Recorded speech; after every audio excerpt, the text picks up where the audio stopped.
Bonjour, chers frères et sœurs. Nous allons continuer notre étude biblique. Pourquoi devenir un chrétien contagieux? Aujourd'hui, la leçon 3, une formule pour avoir un impact sur le monde. L'un des exercices les plus frustrants est celle où quelqu'un nous dit de faire quelque chose sans nous donner une idée claire de la manière de le faire. Et nous savons que cela se produit très fréquemment. C'est le patron qui fixe des objectifs de vente élevés et qui dit « c'est votre problème ». C'est l'enseignant qui vous passe des livres, des devoirs, tandis que la frustration monte en même temps que la pression. Le professeur ne comprend pas que vous avez d'autres matières. Pas étonnant que tant de personnes souffrent du cauchemar des cours inachevés. Dans l'Église, ce n'est pas différent. Nous sommes bombardés d'attentes concernant des mariages renforcés, des enfants obéissants, des budgets équilibrés, une éthique commerciale, une vie de prière efficace et des relations significatives. Mais si le quoi que nous devons faire est dit haut et fort, le comment le faire est souvent omis et étouffé. Et lorsque cela fait référence à la prédication de l'Évangile, alors cela s'accélère. Nous entendons des expressions. Les gens sont perdus. Ils vont en enfer. Vous devez les atteindre. Vous êtes un ambassadeur de Christ. Il n'y a pas moyen d'argumenter avec ça. C'est biblique. C'est vrai. Et ça a du sens. Mais quelle est la stratégie? Qu'est-ce que cela signifie d'aller dans le monde et de prêcher l'Évangile? Que se passe-t-il au cours de ce processus? Qui m'aidera à faire le premier pas? Alors, nous devons toujours garder à l'esprit que Dieu n'est pas un Dieu désordonné et désorganisé. Un vieux dicton dit « Quand Dieu commande, il habilite ». Dieu se soucie des perdus, mais il se soucie aussi de nous. Et c'est pourquoi il fournit des informations et des outils pour que nous puissions les atteindre efficacement. Il y a longtemps, Jésus a parlé à ses disciples des détails de cet étonnant plan. Il a simplement énoncé des principes et résumé le plan qui pourrait avoir un impact sur notre monde. Qu'est-ce que c'est ce plan divin? HP plus RJ plus CT égale à IM. L'ordre des facteurs ne change pas le produit. Commençons donc par le résultat de l'équation. IM signifie impact maximal. Signifie avoir la plus grande influence spirituelle possible sur les personnes qui nous entourent. C'est le but de Dieu pour chacun d'entre nous. Être le sel et la lumière dans le monde. Je vais montrer quelques versets qui nous montrent l'objectif de Dieu. Alors, Actes, chapitre 1, verset 8. Mais le Saint-Esprit descendra sur vous. vous recevrez sa puissance et vous serez mes témoins à Jérusalem, dans toute la Judée et la Samarie et jusqu'au bout du monde. 2 Corinthiens chapitre 5 verset 19 dit: en effet, Dieu était en Christ, réconciliant les hommes avec lui-même, sans tenir compte de leurs fautes, et il a fait de nous les dépositaires du message de la réconciliation. Matthieu chapitre 28, versets 19 et 20. Allez donc dans le monde entier, faites des disciples parmi tous les peuples, baptisez-les au nom du Père, du Fils et du Saint-Esprit, et apprenez-leur à obéir à tout ce que je vous ai prescrit. Et voici, je suis moi-même avec vous chaque jour, jusqu'à la fin du monde. Ce texte est appelé la Grande Commission. La Grande Commission de Jésus pour son Église. Ok. Prochain verset. Matthieu chapitre 4, versets 18 et 19. Un jour, qu'il marchait au bord du lac de Galilée, il vit deux frères, Simon, qu'on appelle aussi Pierre, et André, son frère, qui lançaient un filet dans le lac, car ils étaient pêcheurs. Il leur dit: suivez-moi, et je ferai de vous des pêcheurs d'hommes. Vous pouvez constater que les Écritures débordent de défis pour chacun d'entre nous lorsqu'il s'agit de vivre une vie d'une manière qui influence positivement ceux qui nous entourent.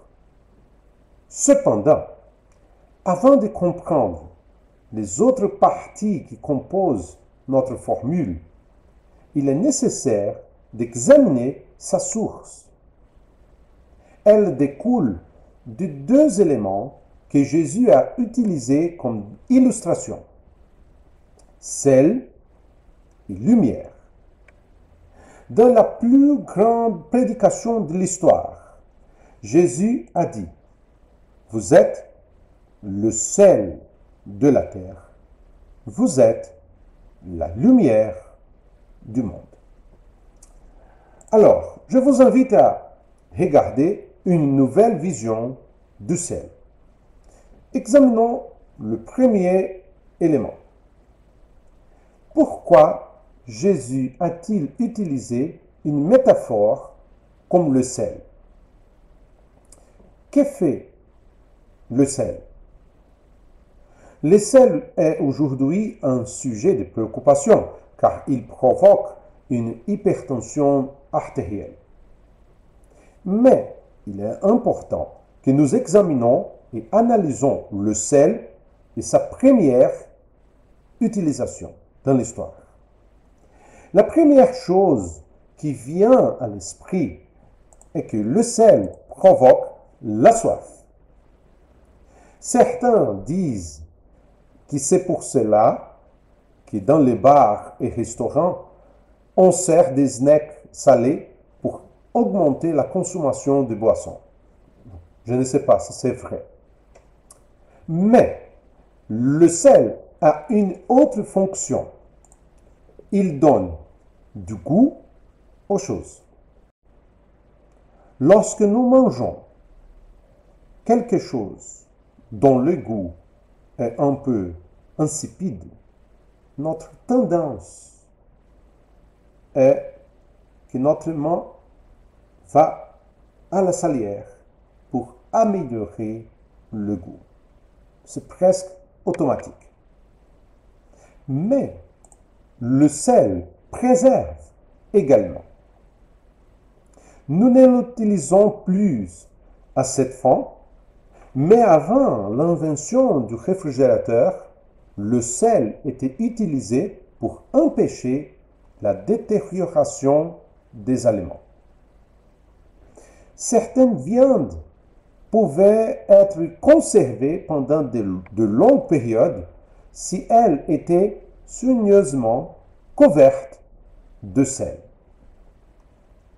Alors, le sel stimule donc la soif, augmente le goût des choses et empêche la pourriture. Alors, laquelle de ces propriétés Jésus avait-il à l'esprit lorsqu'il a dit « Vous êtes le sel de la terre » ? La réponse est « Nous ne savons pas ». Il est possible que les trois déductions soient correctes. Comment cela? Lorsque les chrétiens sont en contact, en communion avec le Saint-Esprit, et qu'ils vivent dans le monde avec un objectif, dans la paix et la joie, cela crée souvent une soif spirituelle chez les personnes qui les entourent. Lorsque les chrétiens vivent leur foi avec authenticité et audace, ils finissent par donner une saveur particulière à des choses qui sont normalement sans saveur. En d'autres termes, ces chrétiens finissent par mettre un peu de saveur dans la vie des gens qui les entourent. De plus, lorsque les croyants vivent d'une manière qui glorifie Christ, ils empêchent la détérioration morale de la société. Par exemple, des questions qui devraient être défendues par nous, comme la non-légalisation de l'avortement, la préservation de l'environnement, le racisme et l'éclatement de la famille. Lorsque les chrétiens glorifient Dieu, ils les utilisent pour arrêter la vague de mal qui menace d'engloutir la terre. Choisissez donc n'importe laquelle des alternatives, car il est possible que Jésus ait eu n'importe laquelle d'entre elles à l'esprit. Mais si vous réfléchissez un peu plus, vous découvrirez que le choix de cette métaphore par Jésus a au moins deux raisons. Tout d'abord, pour que le sel ait le plus grand impact possible et provoque un effet, il doit avoir un potentiel de pureté élevé. La deuxième chose, pour qu'il y ait un impact, le sel doit se rapprocher de ce qu'il est censé toucher. Il est donc possible que Jésus ait choisi cette métaphore parce qu'il exige à la fois la potentialité et la proximité pour avoir un effet. Dans ce cas, revenons à la formule. HP, ici nous comprenons déjà l'objectif final de la formule, qui est de produire un impact maximal, nous allons examiner les deux premiers éléments pour atteindre l'objectif. HP, c'est-à-dire haute potentialité, et RJ, relation juste. Si nous voulons influencer la vie de ceux qui n'appartiennent pas à la famille de Dieu, c'est exactement ce dont nous avons besoin. Nous devons avoir une haute potentialité, ce qui signifie une forte concentration de l'influence de Christ dans notre vie, afin que sa puissance, sa présence soit indéniable devant les autres. Nous devons être très proches. Nous devons être très proches des personnes que nous cherchons à atteindre pour permettre à la puissance de Christ d'avoir l'effet escompté. Dans Matthieu chapitre 5, verset 13, Jésus a dit que le sel qui n'a pas de goût et qui est de qualité inférieure n'est d'aucune utilité. Il perd son pouvoir. Il ne crée pas la soif, il n'ajoute pas de goût, il ne retarde pas la décomposition. Il peut être proche et il peut même être répandu sur ceux qui vous souhaitez affecter, mais parce qu'il manque de potentialité, dit Jésus, il est inutile. De nombreux chrétiens vivent de cette manière, sans puissance dans la vie spirituelle. Ils n'influencent donc pas la vie des autres. Par contre, le sel industriel, avec son goût fort, a un grand potentiel, mais il ne peut produire aucun résultat s'il ne touche pas quelque chose. Quelqu'un a dit un jour que si l'on ne retire pas le sel de la salière, celle-ci reste un simple ornement sur la table. Et malheureusement, c'est la description de nombreux chrétiens. Ils ont une relation merveilleuse avec Jésus-Christ, une haute potentialité. Ils glorifient Dieu dans leur style de vie personnel, mais ils ne vont jamais dans des endroits où les gens peuvent être touchés ou influencés par eux. La question est, comment alors atteindre une haute potentialité? Elle provient de quelques pratiques spirituelles simples. Je vais donner des exemples. Elle vient de la lecture et de l'assimilation des vérités bibliques. Elle vient lorsque nous plions nos genoux en prière. Elle survient lorsque nous nous joignons à d'autres chrétiens contagieux dans des petits groupes de communion, où les frères et sœurs en Christ essaient d'enlever leur masque et d'être vrais les uns avec les autres. Elle vient en servant et en contribuant dans une église active sur le plan biblique. Il s'agit d'établir de bonnes relations, de verbaliser notre foi aux autres et de connaître des succès et des échecs en cours de route. Elle vient lorsque nous nous disciplinons dans le but de maintenir la salinité. Pour développer et maintenir une haute potentialité, il n'y a pas de baguette magique ou de raccourci. Le contact quotidien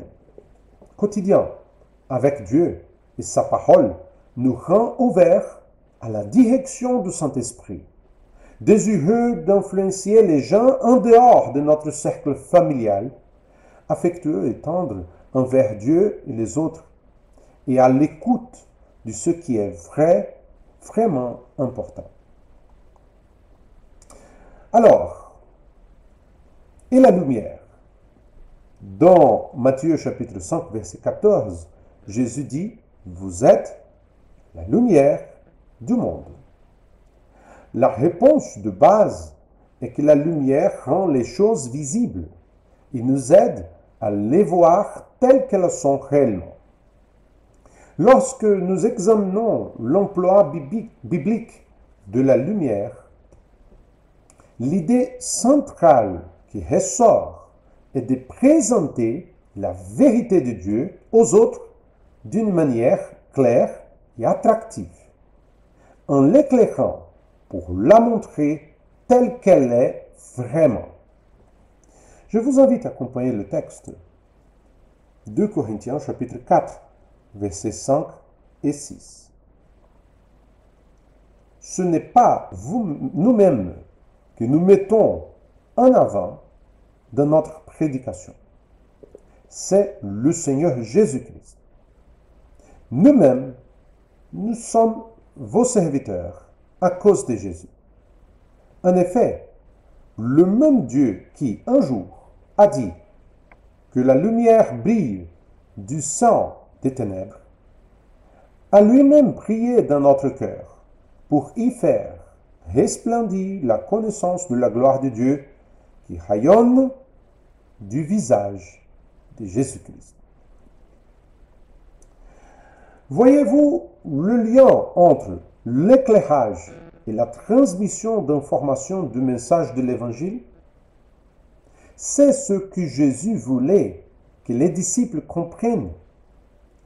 Ils devaient être capables d'éclairer spirituellement les autres, non seulement en vivant ses enseignements, mais aussi en expliquant son message de pardon, de grâce avec précision et exactitude.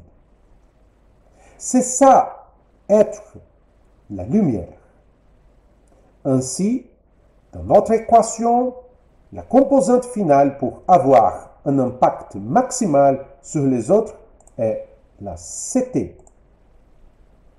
Qu'est-ce qui signifie? Regardez. Haute potentialité plus relation juste plus communication transparente. Communication transparente du message de l'Évangile pour créer l'impact maximal. Ce message de l'Évangile ne doit pas être dissimulé et encore moins caché, dit Jésus. Nous devons connaître le but du message de l'Évangile et être prêts à le verbaliser de manière concise et claire. Et cela implique que nous devrons fournir un travail supplémentaire pour apprendre à verbaliser et à défendre les principes de l'Évangile. Nous devons être prêts à aider les gens à comprendre leurs péchés, la nature de Dieu, le prix payé par Christ et l'étape que chacun doit franchir pour accepter le pardon et la nouvelle vie qu'il offre. Si nous ne sommes pas prêts à le faire, ne pensez pas que votre témoignage seul pourra répondre aux doutes de l'incroyant, car il ne sera pas capable de discerner ce qui vous rend différent. De nombreux chrétiens pensent que les autres viendront les voir et leur demanderont pourquoi leur vie est spéciale. Soyons honnêtes, cela n'arrive presque jamais. Il est important d'avoir une vie chrétienne pleine de saveur et de puissance dans notre relation avec Dieu. Il est important d'aborder les autres de la bonne manière, mais cela ne s'arrête pas là. Il est également impératif de verbaliser clairement le message afin d'être compris par nos amis et de donner une attitude cohérente à l'invitation de Jésus. La question de Paul dans Romains chapitre 10, verset 14 est importante. Mais comment feront-ils appel à lui s'ils n'ont pas cru en lui? Et comment croiront-ils en lui s'ils ne l'ont pas entendu? Et comment entendront-ils s'il n'y a personne pour le leur annoncer? Jésus a dit que nous ne devons pas seulement être le sel, mais aussi la lumière. communiquer clairement son message de grâce. Alors, cette question décrit-elle exactement vos conditions de vie actuelles? Regardez et réfléchissez sérieusement à cette question. Haute potentialité, plus relation juste, plus communication transparente, égale à impact maximal. Apprenez une chose, tous ces éléments doivent fonctionner de manière égale. Il ne vous servira à rien d'avoir un potentiel élevé et un faible niveau de relation, et de vouloir avoir un impact maximal. Comment atteindre le succès si vous voulez rester isolé des personnes que vous devrez atteindre? Il ne sert à rien d'établir une relation qui est si proche, mais qui devient indiscernable. Qu'est-ce que cela signifie? Cela signifie que votre vie, même proche de non-croyants, doit montrer la différence. Sinon, elle n'aura pas un impact maximal. Ne vous laissez pas tromper. Il est nécessaire que les gens voient notre haute potentialité et cela doit nous distinguer des non-croyants. De même, il ne sert à rien non plus de vouloir une potentialité élevée, d'avoir une vie chrétienne très élevée, en pensant que cela seul sera nécessaire pour influencer la vie des incroyants. S'il n'y a pas de communication, l'incroyant ne saura pas ce qui différencie réellement votre vie de la sienne. Gardez ceci dans votre cœur, tout comme les mots sans les actes sont futiles, les actes sans les mots sont dépourvus de sens et de contenu. Notre objectif est d'avoir la plus grande influence spirituelle possible. Il est donc important que nous explorions ces sujets en détail afin de mettre en évidence chaque ingrédient de l'équation. Dans les semaines à venir, nous examinerons cette question de plus près. Si nous voulons atteindre les gens pour Christ, nous devons remplir la première partie de la formule en développant certaines caractéristiques importantes comme l'authenticité, la compassion, le sacrifice. Nous le verrons la semaine prochaine lorsque nous étudierons les exigences de la haute potentialité. Dieu aime que nous nous rapprochions intimement des personnes qui ont désespérément besoin de lui.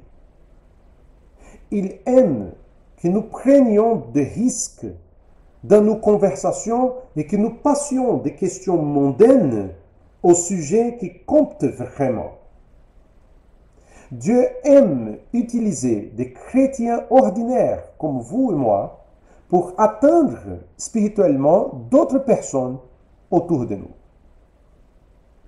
Pourquoi enseignons-nous cela?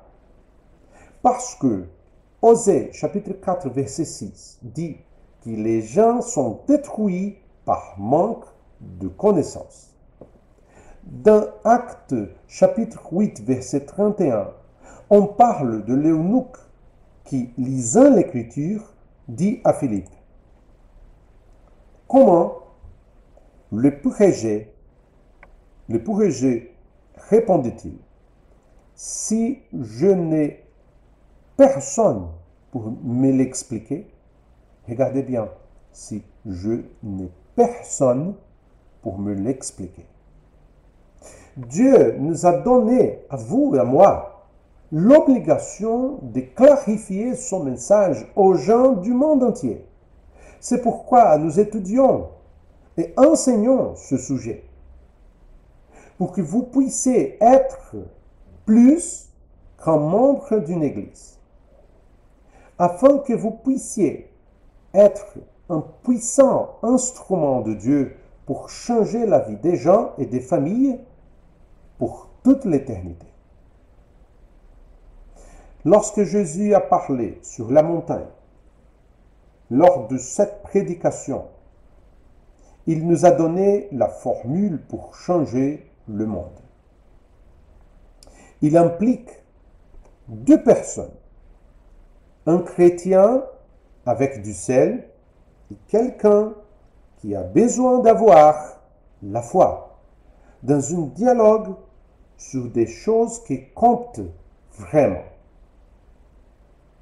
Jésus n'est pas comme le patron, le professeur ou le prédicateur qui s'y contente de transmettre des tâches aux apprentis jusqu'à ce qu'ils trouvent comment les accomplir. Il nous a donné la formule et a ensuite tout investi dans celle-ci.